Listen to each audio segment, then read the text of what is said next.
Good afternoon everybody and welcome to Crafty Clegs. My name is Jeanette and today we're going to talk about the new knit along by Sarah Shearer, The More You Gnome, and we're going to talk about clue number 1, which I have completed. It is a paid for pattern and I will leave the link for that in the description box below. And all this is just a little video of me showing you my little bits of the clues that I've done each day. And I just thought it'd be nice and maybe a little bit of fun to share it with each other. I do know that a few of my subscribers are knitting along with me. So thank you for that. I wish we had a way that we could share pictures on here. But I don't know how to do that. Whether there is a way to do that or not, I don't know. You could always email me. That's a good idea. If you want to share pictures with me, you could email me your picture and I will leave my email address down below. So, clue 1. Well, I started it yesterday and I was cracking on with it and I was doing really, really well. And I looked at it and I thought, this just looks a little bit strange. Why would you have an I-cord going up one side and then going up the other side, but stopping at a certain point? I couldn't understand. I'd read the pattern wrong. So I had to frog it all and undo it, which is fine because it wasn't a massive amount of work, and redo it all again. But that'll teach me for reading the pattern wrong or not reading the pattern right. The trouble with me is, I don't know if anybody's the same. I skip along a pattern and I think, oh yeah, I know how to do that. That's not a problem. That means this, this and this. And not all the time does it mean this, this and this, as I found out yesterday. Anyway, what I also want to tell you is every day when we get our snippets of clues, we get a little bit of a clue every day. We also get from Nifty Gnome a fact. It's a scientific fact.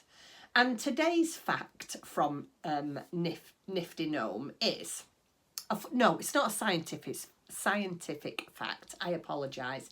It's a fun fact.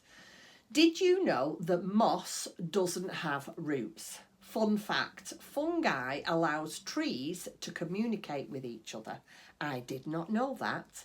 So, moss doesn't have roots and fungi allows trees to chat with each other. So that is today's fun fact. I didn't know any of that, so you learn something new every day. Anyway, let's carry on. So this was the colour that I used yesterday. Oops, that's my needle. So that is the first colour. That is my colour number 2. There's 3 different colours. I have shown them you, but I'll show them you again. So here is my colour choice. So this is 1, excuse me, this is 2 and this is 3. So contrast 1, 2 and 3. And this was clue number 1. You had to do a, what do you call it? I want to call it temporary. It's not temporary cast on. And I haven't got the pattern with me. Provisional cast on.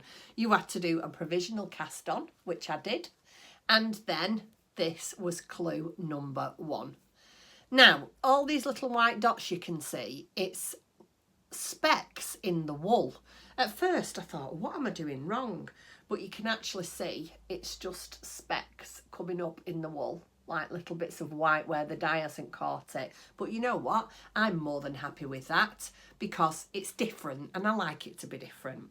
So this is clue 1. Now, what do we all think this is? I'll tell you what Timothy and I think. Well, no, what Timothy thought at first. I said, do you not think that looks like it's going to be a dicky bow? And Tim said, do you not think that's a bit big for a gnome? How big's the gnome? I said, mystery, knit along. Does that not give it away? Oh, so you don't know what you're knitting? No, darling, I don't know what I'm knitting. Oh, it's too big for a gnome, that. So we don't think that it's going to be a dicky bow. Then we thought, I wonder if this bit here goes round the gnome and it's a waistcoat. Them are the only two things we can think of. I know that when Sarah does these, you never get what you think you're going to. I've done a couple of Sarah's and you think, oh, it's going to be this. And it's not. It's always something better. So watch this space. So clue number 1 is complete. I used what it says. I keep forgetting, I can't tell you because it's a paid for pattern. So I used the needles that it requires. And yeah, that's really all I can tell you about it. But I just wanted to show you and explain to you that that was clue number 1. I have downloaded clue number 2, which isn't as much knitting as, not that that was a lot of knitting. Well, it is if you have to do it twice like I did, but never mind. So clue 2 is a lot less knitting. So I'm hoping that in the first half hour of tonight, I'm going to get that done. So yeah, that is clue number 1, and that's how far I've got. And I am housing it in my lovely GNOME bag that lovely Alex from My Yarny Corner gifted me. So yeah, it's all themed, all GNOME themed. So that is my snippet of information for today. I am going to go off now, have my dinner, sit down with a nice cup of coffee after dinner and start clue number 2.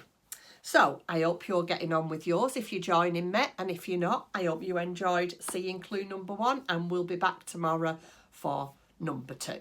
Have a nice night and I'll see you tomorrow. Bye-bye. Bye.